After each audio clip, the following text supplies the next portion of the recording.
Že pred nekaj dnevi so se fantje lotili zlaganja 13 metrov visokega kresa, ki velja za najlepšega v Beli krajini.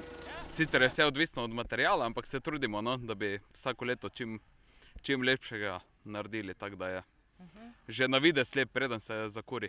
S pripravami in zbiranjem materijala za kres, ki bo gorel vse do jutranjih ur, so začeli že v začetku marca. Nekaj smo dobili, so nam prinesli od starih skednjev, nekaj takega, nekaj smo pa tudi sušice v losi dobili, tako da čisto vse suho.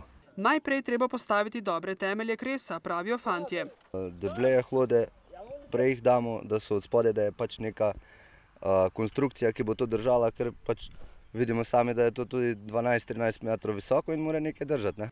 Nato pa debla ročno zlagajo v piramido. Na vsakem deblu se zareže na eni in drugi strani in se da za novo stopnico gor. Tako zložen kres je trden, gori dolgo in ni bojazni, da bi se porušil, pravijo kreskoti in dodajajo, da je zelo pomembno tudi to, kako se ga zakuri. Zato so postavili še dva manjša kresova, ki sta na veselje otrok zagorela že pred 2 urama. Nastalo žerjavico pa bodo uporabili za prežig glavnega kresa. Ja, zakurimo ga iz vseh 4 strani, Se pravi, tako kot je že prej rekel, iz malega kresa potem na vse 4 strani, da naenkrat zagori. Kar je zagotovilo, da bo kres gorel enakomerno in se ne bo nagnil ter porušil.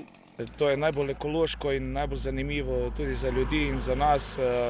Ne rabiš drugih substanc in bolj ekološko je. Kreskoti pa so poskrbeli tudi za veselo kresovanje, ki se bo s kulturnim programom začelo čez dobro uro in ob kresu z živo glasbo nadaljevalo do jutranjih ur. Če ne je bilo žive glasbe, ni kresovanja.